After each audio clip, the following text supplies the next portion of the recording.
आइए बच्चों, हम आप लोग को हिंदी का इम्पोर्टेंट क्वेश्चन का कुछ ऑब्जेक्टिव बता रहे हैं। क्लास 10 का है। देखिए, द अनटचेबल किसकी रचना है? तो भीमराव अंबेडकर की रचना है बच्चों। कहा है किसे बाबा साहेब के नाम से पुकारा जाता है? तो भीमराव अंबेडकर को पुकारा जाता था बाबा साहेब के नाम से। किनके प्रोत्साहन पर बाबा साहेब उच्चतर शिक्षा हेतु न्यूयॉर्क गए थे? वडोदरा नरेश की शिक्षा के लिए। किनके प्रोत्साहन पर बाबा साहेब उच्चतर शिक्षा हेतु न्यूयॉर्क गए थे? तो वडोदरा नरेश के लिए। बुद्धिज्म एंड कम्युनिज्म किसकी रचना है? तो भीमराव अंबेडकर के। बुद्धिज्म एंड कम्युनिज्म इसकी रचना है? तो भीमराव अंबेडकर की रचना है बच्चा। ठीक है। भारतीय संविधान का निर्माता किसे कहा जाता है? भीमराव अंबेडकर को कहा जाता है। भारतीय संविधान का निर्माता किसे कहा जाता है? भीमराव अंबेडकर को कहा जाता है। हु आर सुद्राज किनकी रचना है? भीमराव अंबेडकर। हु आर सुद्राज किनकी रचना है? भीमराव अंबेडकर की रचना है। मानव मुक्ति के पुरोधा किसे कहा जाता है? भीमराव अंबेडकर को। मानव मुक्ति के पुरोधा किसे कहा जाता है? भीमराव अंबेडकर को कहा जाता है। भारत के जाति प्रथा का मुख्य कारण क्या है? बेरोजगारी। भारत में जाति प्रथा का मुख्य कारण क्या है? तो बेरोजगारी है बच्चों। ठीक है। जाति प्रथा स्वाभाविक विभाजन नहीं है। क्यों नहीं है? तो रुचि पर आधारित नहीं होने के कारण जाति प्रथा स्वाभाविक विभाजन नहीं है। क्यों? रुचि पर आधारित नहीं होने के कारण। ठीक है बच्चों। अब कह रहा है कि आदर्श समाज स्वतंत्रता, समानता, भ्रातृत्व पर आधारित होगा। किसने कहा था? भीमराव अंबेडकर ने कहा था। ठीक है बच्चों। किसने कहा था? भीमराव। आदर्श समाज स्वतंत्रता, समानता पर आधारित होगा। किसने कहा था? तो भीमराव अंबेडकर ने कहा था। भीमराव अंबेडकर ने किस प्रथा को आर्थिक पहलू से खतरनाक माना? जाति प्रथा। डॉक्टर भीमराव अंबेडकर ने किस प्रथा को आर्थिक पहलू से खतरनाक माना? जाति प्रथा के नाम से इसके क्या माना बाबू? खतरनाक माना। ठीक है। अब कह रहा है जाति प्रथा श्रम विभाजन के साथ साथ किसका रूप लिए हुए है? तो बाबू श्रमिक विभाजन का। जाति प्रथा श्रम विभाजन के साथ साथ किसका रूप लिए हुए है? श्रमिक विभाजन के लिए बाबू। ठीक है। आपको हिंदी का मोस्ट इंपोर्टेंट सारा क्वेश्चन हम आपको बता रहे हैं बाबू। अगर इसको आपने याद कर लिया तो आपको मैट्रिक बोर्ड में आपको एक भी ऑब्जेक्टिव आपसे नहीं छूटेगा बाबू। श्रम विभाजन और जाति प्रथा के लेखक कौन थे? बाबा साहेब भीमराव अंबेडकर थे। श्रम विभाजन और जाति प्रथा के लेखक कौन है? बाबा साहेब भीमराव अंबेडकर थे। ठीक है। लेखक की दृष्टि से विवंदन की बात क्या है? तो जातिवाद के पोशाकों की कमी नहीं। लेखक की दृष्टि से विवंदना की बात क्या है? जातिवाद के पोशाकों की कमी नहीं। चलिए आगे। लेखक के आगे देखिए, आगे क्या है? लेखक की दृष्टि से आदर्श समाज कैसा होना चाहिए? जिसमें स्वतंत्रता, समानता और भ्रातृत्व का भाव हो। ठीक है। लेखक की दृष्टि से आदर्श समाज कैसा होना चाहिए? जिसमें स्वतंत्रता, समता और भ्रातृत्व का क्या हो? भाव हो। लेखक बेरोजगारी का प्रमुख और प्रत्यक्ष कारण किसे मानते हैं? तो जाति प्रथा को। लेखक बेरोजगारी का प्रमुख और प्रत्यक्ष कारण किसे मानते हैं? जाति प्रथा को। ठीक है। अंबेडकर आगे नीचे आइए। अंबेडकर की दृष्टि से भाईचारों का वास्तविक रूप कैसे है? दूध और पानी के मिश्रण की तरह। अंबेडकर की दृष्टि में भाईचारों का वास्तविक रूप कैसा है? तो दूध और पानी के मिश्रण की तरह। ठीक है। अब कह रहा है यहाँ पे आइए, भारतीय संविधान के निर्माण में महत्वपूर्ण भूमिका किसकी है? भीमराव अंबेडकर का। भारतीय संविधान के निर्माण में महत्वपूर्ण भूमिका किसकी है? भीमराव अंबेडकर का। भारतीय संविधान के निर्माण में महत्वपूर्ण भूमिका किसकी है? भीमराव अंबेडकर का। ठीक है। कह रहा है सभ्य समाज की आवश्यकता क्या है? तो श्रम विभाजन है। सभ्य समाज की आवश्यकता क्या है? श्रम विभाजन है। सभ्य समाज की आवश्यकता क्या है? श्रम विभाजन है। ठीक है बच्चों। आइए आगे। निम्नलिखित रचनाओं में कौन सी रचना डॉक्टर भीमराव अंबेडकर की है? तो इनमें से सभी है। निम्नलिखित में से कौन सी रचनाओं डॉक्टर भीमराव की अंबेडकर की है? तो कार्य caste in India, the untouchable, you are they, who are Shudra. इनमें से चारों सभी है। उत्तर सही है। ठीक है बाबू। चलिए आइए, अगला क्वेश्चन क्या कह रहा है? आधुनिक सब समाज श्रम विभाजन को आवश्यक क्यों नहीं मानता है? कार्य कुशलता के लिए। आधुनिक सब समाज श्रम विभाजन को आवश्यक क्यों मानता है? कार्य कुशलता के लिए। ठीक है बच्चों। आइए, श्रम विभाजन और जाति प्रथा पाठ बाबा साहेब के किस भाषण का संपादक अंश है? तो इनहिलेंस ऑफ कास्ट। श्रम विभाजन और जाति प्रथा पाठ बाबा साहेब के किस भाषण का संपादित अंश है? इनहिलेंस ऑफ कास्ट। ठीक है बच्चों। आइए, प्राथमिक शिक्षा प्राप्त करने के बाद अंबेडकर उच्च शिक्षा प्राप्त करने के लिए कहाँ गए थे? न्यूयॉर्क। प्राथमिक शिक्षा प्राप्त करने के बाद अंबेडकर उच्च शिक्षा प्राप्त करने के लिए कहाँ गए थे? तो कहाँ गए थे बाबू? न्यूयॉर्क। आइए, अंबेडकर के चिंतन व रचनात्मक के लिए प्रेरित व्यक्ति कौन था?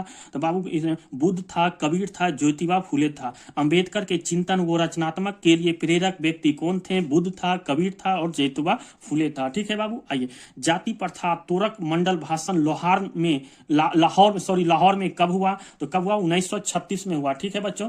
आइए, जाति पाति तोरक मंडल भाषण लाहौर में कब हुआ? तो कब हुआ? 1936 में हुआ। ठीक है बच्चों। श्रम विभाजन और जाति प्रथा शीर्षक का पाठक क्या है? निबंध है। श्रम विभाजन और जाति प्रथा शीर्षक पाठक क्या है? तो निबंध है। ठीक है बच्चों। आइए, कहा है अंबेडकर के भाषण एनिहिलेशन ऑफ फास्ट को किसने हिंदी में रूपांतरण किया था? ललय सिंह यादव। अंबेडकर के भाषण एलिहेशन का ऑफ कस्ट को किसने हिंदी में रूपांतर किया? ललय सिंह यादव। ठीक है। अंबेडकर का जन्म किस परिवार में हुआ था? तो अंबेडकर का जन्म दलित परिवार में हुआ था। अंबेडकर का जन्म किस परिवार में हुआ था? दलित परिवार में हुआ था। लेखक को इस युग में कहाँ का विडंबना दिखाई गई है? तो जातिवाद का। लेखक को इस युग में कहाँ का विडंबना दिखाई गई है? तो जातिवाद का। डॉक्टर अंबेडकर के माता का नाम भीमाबाई है। डॉक्टर अंबेडकर का माता का नाम क्या है? तो भीमाबाई है। ठीक है। डॉक्टर अंबेडकर ने पीएचडी की उपाधि कब धारण की थी? 1916 में। डॉक्टर अंबेडकर ने पीएचडी की उपाधि कब धारण की थी? तो कब? 1916 में डॉक्टर भीमराव अंबेडकर ने धारण की थी। ठीक है। चलिए बच्चों, आइए, the caste in India their mechanism किनकी रचना है? तो भीमराव अंबेडकर का। The caste in India their mechanism किनकी रचना है? भीमराव अंबेडकर की है। ठीक। आर्थिक पहलू से भी जाति प्रथा है, यानी हानिकारक। आर्थिक पहलू से भी जाति प्रथा है, हानिकारक है। आर्थिक पहलू से भी जाति प्रथा है, क्या है? हानिकारक है। ठीक है बच्चों। आइए, जाति प्रथा पेशे का दोषपूर्ण पूर्व निर्धारण करती है। क्या है? जाति क्या करता है? डैश पेशों का दोषपूर्ण पूर्व निर्धारण करता है, यानी क्या है? जाति प्रथा को करता है। ठीक है। कर रहा है, जाति प्रथा भारत में बेरोजगारी का एक डैश कारण बनी हुई है, मतलब प्रत्यक्ष और प्रमुख दोनों कारण है। जाति प्रथा भारत में बेरोजगारी का एक डैश कारण बनी है, यानी क्या है? प्रत्यक्ष और प्रमुख दोनों है। मुख्य नायक क्या है? तो मुख्य नायक पत्रिका है। मुख्य नायक क्या है? पत्रिका है। मुख्य नायक क्या है? पत्रिका है। ठीक है बच्चों। आइए,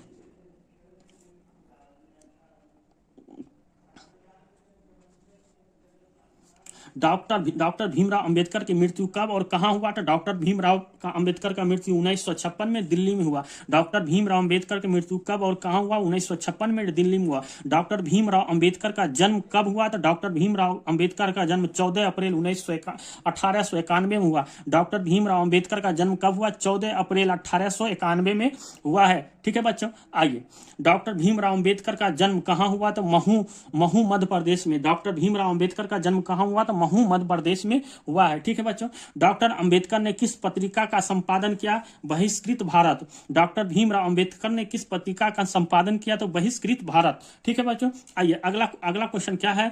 कह रहा है डॉक्टर अंबेडकर का वाग्यम हिंदी के कितने खंडों में प्रकाशित हो चुकी है? तो बाबू 21 खंडों में प्रकाशित हो चुकी है। कितने खंडों में? 21 खंडों में। डॉक्टर भीमराव अंबेडकर के वाग्यम हिंदी में कितने खंडों में प्रकाशित हो चुकी है? तो 21 खंडों में क्या हो चुका है? इसका प्रकाशित हो चुका है। ठीक है। आइए,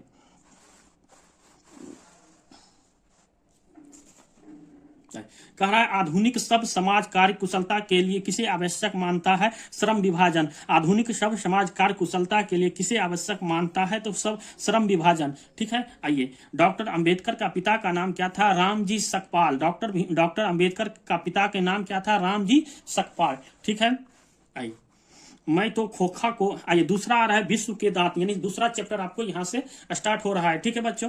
मैं तो खोखा को इंजीनियर बनाने जा रहा हूँ। मैं तो खोखा को इंजीनियर बनाने जा रहा हूँ। यह कथन किसका है? सेन साहब का है। मैं तो खोखा को इंजीनियर बनाने जा रहे हूँ, यह कथन किसका है? तो सेन साहब का है।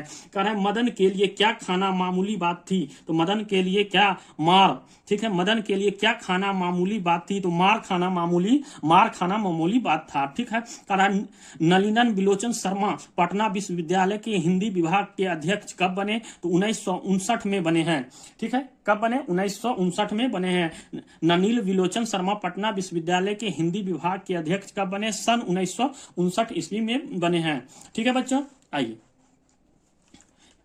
अब कह रहा है आलोचनाओं के अनुसार प्रयोगवाद का वास्तविक प्रारंभ किसके कविताओं से हुआ है, तो नलिनों बिलोचन के कविता से हुआ। आलोचनाओं के अनुसार प्रयोगवाद का वास्तविक प्रारंभ किसके कविता से हुआ है, तो नलिन बिलोचन के कविता से हुआ है। ठीक है बच्चों, आइए अगर अच्छा लगे आपको तो लाइक कर दीजिए, एकदम सब्सक्राइब कर दीजिए, शेयर कर दीजिए। जितना आपको वीडियो चाहिए आपको उतना वीडियो मिलेगा। जिस सब्जेक्ट का चाहिए ऑब्जेक्टिव सब्जेक्टिव सारा क्वेश्चन आप लोग को दिया जाएगा। लेकिन आप इस वीडियो को ज्यादा से ज्यादा लाइक करें, ज्यादा से ज्यादा सब्सक्राइब करें और ज्यादा से ज्यादा कमेंट करें। जिनका कमेंट अच्छा होगा उनको फ्री में नोट्स प्रोवाइड किया जाएगा, उनसे एक भी पैसा नहीं लिया जाएगा। अगर जिसका कमेंट अच्छा नहीं है उन्हें भी नोट्स चाहिए तो उसको 150 रुपया लगेगा। ठीक है, नलिन बिलोचन शर्मा की कहानी के किसके तत्व महासंग्राम से उभार आए हैं, किस मनोविज्ञान का। ठीक है, मनोविज्ञान का। विश्व के दांत कहानी किस वर्ग के अंतर्विरोधियों को उजागर करती है, तो मध्य वर्ग का। विश्व के दांत कहानी किस वर्ग के अंतर्विरोधियों को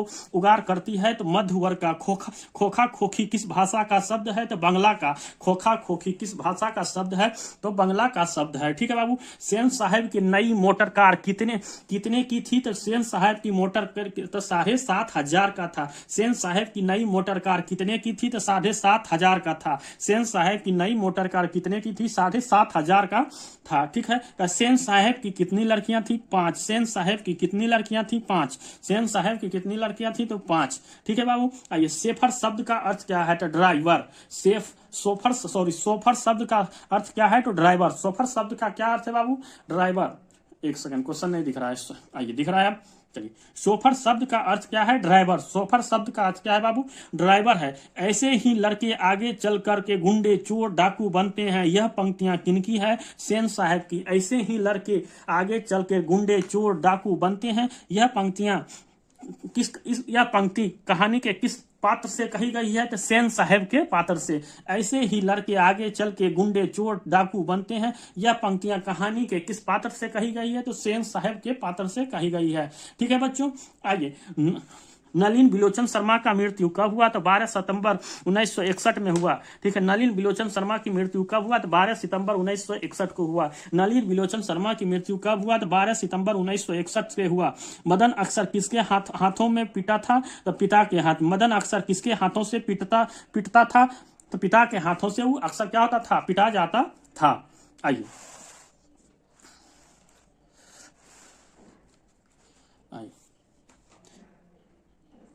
इसमें विश्व के दांत शीर्षक कहानी के कहानीकारक कौन थे, तो कौन थे बाबू, नलिन बिलोचन शर्मा। ठीक है, विश्व के दांत शीर्षक कहानी के कहानीकारक कौन थे, तो नलिन बिलोचन शर्मा थे। ठीक है, आइए गिरधारी लाल कौन है, तो मदन का पिता। गिरधारी लाल कौन है, तो मदन का पिता है। गिरधारी लाल कौन है, मदन का पिता है। सेन साहब की 5 लड़कियां कैसी थी, सुशील थी। सेन साहब की 5 लड़कियां कैसी थी, तो सुशील थी। ठीक है बाबू, आइए सेन साहब अपने पुत्र को बनाना चाहते थे बिजनेसमैन या इंजीनियर। सेन साहब अपने पुत्र को बनाना चाहते थे बिजनेसमैन या इंजीनियर। ठीक है, मदन की उम्र क्या थी, 5-6 साल। मदन की उम्र क्या थी, 5-6 साल।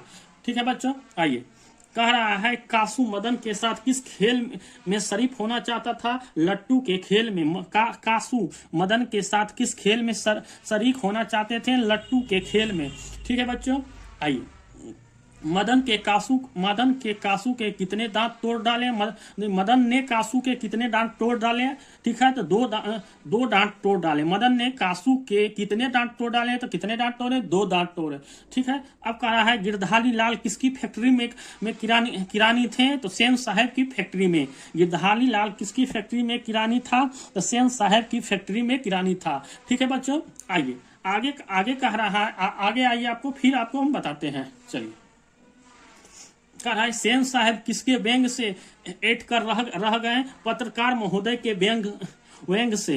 ठीक है, सेन साहब किसके व्यंग से ऐठ कर रह गए, तो पत्रकार महोदय के व्यंग से। मदन किसका पुत्र था, मदन गिरधारी लाल का पुत्र था। मदन किसका पुत्र था, गिरधारी लाल का पुत्र था मदन। ठीक है बाबू, आइए, खोखा खोखी का अर्थ क्या है? तो चाचा चाची। खोखा खोखी का अर्थ क्या है? तो चाचा चाची है खोखा खोखी का अर्थ। ठीक है बाबू। आइए, अब कह रहा है महल और झोपड़ी वालों की लड़ाई में अक्सर महल वालों ही जीतते हैं, पर उसी हालात में जब दूसरे झोपड़ी वाले उनकी मदद अपने अपने ही खिलाफ करते हैं तो किस पाठ की पंक्तियां हैं? विष के दांत। महल और झोपड़ी वालों की लड़ाई में अक्सर महल वालों ही जीतते हैं, पर उसी हालात में जब दूसरे झोपड़ी वाले उनकी मदद अपने ही खिलाफ करते हैं तो किस पाठ की पंक्तियां हैं? विश्व के दांत। विश्व के दांत कैसी कहानी है? तो मनोवैज्ञानिक कहानी है। विश्व के दांत कैसी कहानी है? एक सेकंड। विश्व के दांत कैसी कहानी है? तो मनोवैज्ञानिक कहानी है। नलिन बिलोचन शर्मा का जन्म कब हुआ? तो 18 फरवरी 1916 को। नलिन बिलोचन शर्मा का जन्म कब हुआ? 18 फरवरी 1916 को। नलिन बिलोचन शर्मा का जन्म कब हुआ? 18 फरवरी 1916 को। नलिन बिलोचन शर्मा का जन्म कहाँ हुआ?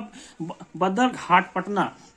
बदरघाट, पटना। नलिन बिलोचन शर्मा का जन्म कहाँ हुआ? तो बदरघाट, पटना में हुआ। ठीक है। नलिन बिलोचन शर्मा के पिता का नाम क्या था? तो पंडित रामावतार शर्मा। नलिन बिलोचन शर्मा के पिता का नाम था क्या था? तो पंडित रामावतार शर्मा। ठीक है। कहा नलिन बिलोचन शर्मा के माता जी का क्या नाम था? रत्नावती शर्मा। नलिन बिलोचन शर्मा के माता जी का नाम क्या था? रत्नावती शर्मा। ठीक है बच्चों।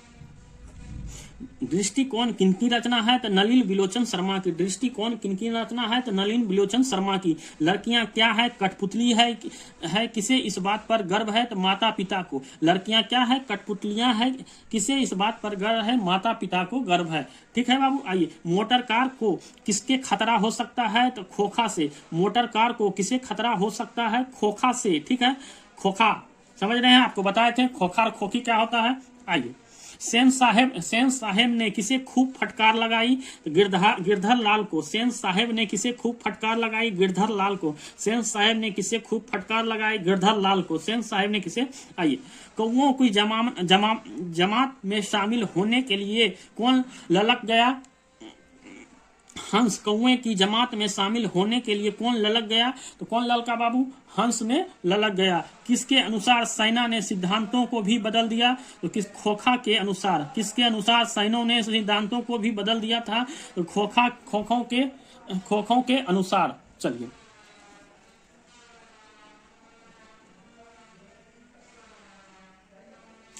सीमा, रजनी, आलो, शेफाली, आरती पांचों किसके बहने थे? तो खोखा के। सीमा, रजनी, आलो, शेफाली, आरती पांचों किसके बहने थे? तो खोखा की। खोखा के दांत किसने तोड़ा? तो मदन ने। खोखा के दांत किसने तोड़ा? तो किसने तोड़ा? तो मदन ने खोखा का क्या किया? दांत तोड़ दिया। आइए, सेन साहेब की आंखें का तारा है तो क्या है? खोखा। सेन साहेब की आंखें का तारा है तो क्या है? खोखा।